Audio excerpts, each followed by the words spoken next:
Assalamualaikum warahmatullahi wabarakatuh. Alhamdulillahirabbil alamin wassalatu wassalamu ala Rasulillah la haula wala quwwata illa billah. Sahabat channel YouTube Taman Surga yang senantiasa dirahmati Allah, pada kesempatan hari ini saya mau sharing mengenai sebuah amalan yang kalau diamalkan maka kita akan mendapatkan pahala sebagaimana pahalanya haji mabrur, meskipun kita belum berhaji dan belum melaksanakan haji. Baik, sebelum kita masuk kepada pembahasan yang menarik ini, silahkan kepada sahabat channel YouTube Taman Surga yang belum subscribe channel ini, silahkan subscribe, kemudian nyalakan lonceng yang ada di sebelah kanan, dan mudah-mudahan subscribe ini gratis tanpa dipungut biaya dan malah bisa menjadi amal jariah kalau telah membantu kami. Baik, kami doakan kepada yang sudah subscribe maupun yang belum, mudah-mudahan semuanya sekeluarga senantiasa sehat, bahagia, sejahtera, dan sentosa sepanjang masa. Amin, Allahumma amin. Sahabat channel YouTube Taman Surga, ada sebuah amalan yang sangat sederhana namun tidak banyak diketahui oleh orang-orang, padahal keutamaannya sangat luar biasa, yakni bisa mendapatkan pahala haji mabrur tanpa kita berhaji, tanpa kita mengeluarkan uang untuk berangkat haji. Nah, apakah itu? Sebelum kita menuju ke sana, kita lihat dulu sabda Nabi Shallallahu Alaihi Wasallam. Nabi pernah bersabda bahwa ada dua perkara yang tidak bisa diungguli keutamaannya oleh yang lain, yaitu iman kepada Allah dan memberikan manfaat kepada sesama muslim. Jadi, pada termin pertama ini kita bahas mengenai dua perkara yang tidak bisa diungguli keutamaannya oleh yang lain, yaitu iman kepada Allah dan memberikan manfaat kepada sesama muslim.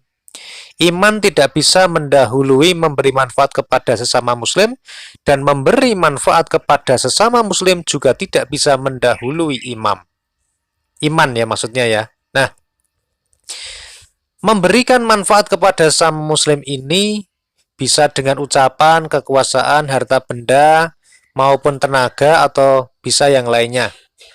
Di dalam hadis lain Rasulullah Shallallahu Alaihi Wasallam bersabda, yang ini ada kaitannya dengan pahala haji mabrur tadi.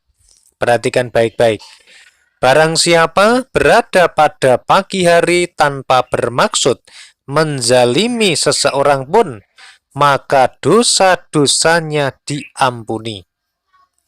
Barang siapa berada pada pagi hari dan berniat untuk menolong orang yang teraniaya serta memenuhi keperluan orang Islam, maka ia mendapatkan pahala seperti pahala haji mabrur. Nah, di sini ada sebuah amalan yang sangat sederhana, yang sangat dekat dengan kita sehari-hari, namun seringkali kita belum pernah mendengar, atau malah kadang memang baru hari ini mendengarkannya. Apakah amalan itu? Yang pertama di sini, barang siapa berada pada pagi hari tanpa punya niat untuk menzalimi orang lain, maka dosa-dosanya diampuni oleh Allah. Kemudian yang kedua, barang siapa berada pada pagi hari dan berniat untuk menolong orang yang teraniaya. Jadi digarisbawahi, menolong orang yang teraniaya serta memenuhi keperluan orang Islam. Yang kedua digarisbawahi, memenuhi keperluan orang Islam, maka ia mendapatkan pahala seperti pahala haji mabrur.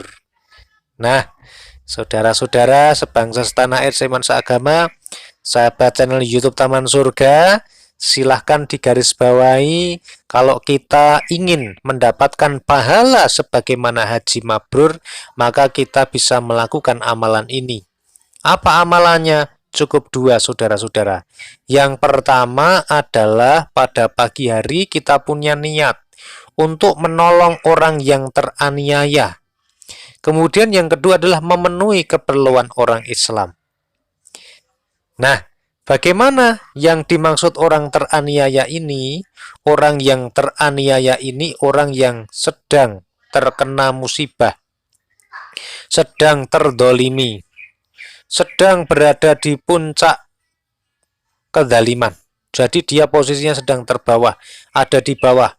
Misalnya saja dia adalah orang yang sedang didolimi oleh penguasa. Misalnya dia adalah orang yang didolimi oleh orang lain, difitnah dan sebagainya. Ini namanya orang yang teraniaya, orang yang sangat lemah dan tidak punya kekuatan untuk melawan. Misalnya ada seseorang yang dituduh mencuri, kemudian dia dipenjara, padahal sebenarnya dia tidak. Nah, ini contoh-contoh orang yang teraniaya. Kemudian yang kedua tadi adalah memenuhi keperluan orang Islam. Apa ini maksudnya memenuhi keperluan orang Islam? Ya, segala sesuatu yang dibutuhkan oleh umat Islam itu apa saja. Misalnya ketika masjid membutuhkan renovasi, itu adalah kebutuhan umat Islam. Masjid adalah simbol rumahnya Allah, jadi barang siapa yang kemudian membantu merenovasi masjid, insya Allah akan mendapatkan pahala haji mabrur. Kebutuhan orang Islam yang lain apa? Misalnya di suatu daerah yang notabene mayoritas Muslim sedang mengalami paceklik, sedang mengalami musim kemarau yang panjang sehingga tidak punya air. Bukan hanya air untuk minum, tetapi untuk berwudu juga tidak ada. Nah, kalau kita kemudian menggerakkan orang-orang lain, sahabat kita, teman kita, menggalang dana, kita suplai air yang bisa digunakan untuk berwudu di musola-musolanya orang-orang atau wilayah yang kering tadi, maka niscaya insya Allah itu juga termasuk bagian dari memenuhi keperluan orang Islam.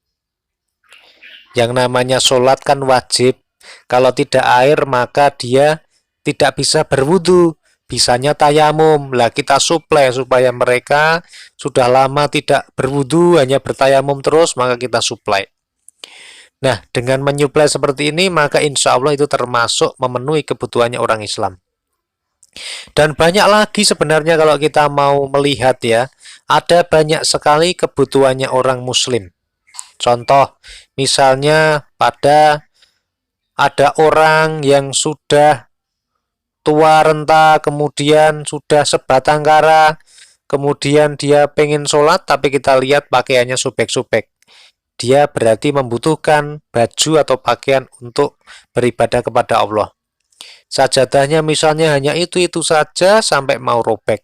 Kemudian kita belikan sajadah, kita berikan pecis, kita belikan koko, kita berikan perlengkapan-perlengkapan untuk ibadah itu, maka itu termasuk untuk kebutuhan orang Islam dalam skala individu atau skala kecil. Bagaimana dengan keperluan orang Islam skalanya yang besar, skala makro?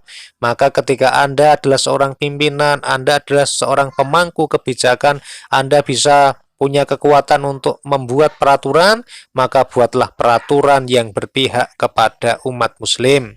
Sebagai contoh, memenuhi keperluan orang Islam, misalnya Anda menjadi pejabat, Anda menjadi pimpinan perusahaan, maka Anda bisa membuat aturan bagi orang-orang yang Muslim, yang putri, diperkenankan untuk memakai jilbab. Nah, misalnya demikian, dan menggunakan atau mengenakan pakaian yang menutupi aurat, itu juga termasuk memenuhi keperluannya orang Islam.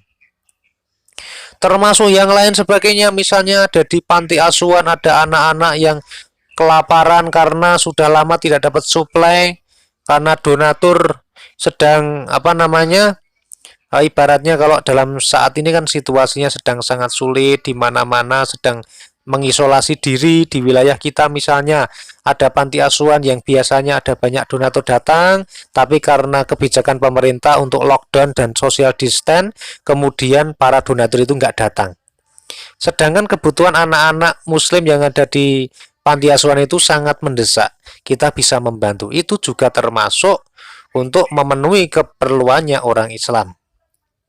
Nah, mudah-mudahan ini bisa bermanfaat. Ditambah satu lagi sabda dari Rasulullah, ini pernah bersabda juga, bahwa manusia yang paling dicintai Allah adalah manusia yang paling bermanfaat bagi orang lain. Amal yang paling utama adalah menyenangkan hati orang mukmin dengan cara menghilangkan kelaparan dan kesusahan atau melunasi utangnya. Ada dua perkara yang sangat kotor dan keji, yaitu menyekutukan Allah dan menimbulkan kemadorotan bagi kaum muslim. Nah, mudah-mudahan hadis dari Rasulullah Shallallahu Alaihi Wasallam ini bisa memberikan kita tambahan spirit dan motivasi untuk senantiasa berkarya, untuk senantiasa berkontribusi untuk kebermanfaatan umat. Mudah-mudahan video ini bisa bermanfaat. Bantu like, komen, dan share video ini kepada mereka yang sedang membutuhkan. Mudah-mudahan bisa menjadi amal soleh dan jariah bagi Anda. Alhamdulillahirabbil alamin. Wassalamualaikum warahmatullahi wabarakatuh. Sampai ketemu pada rekaman audio Taman Surga yang berikutnya.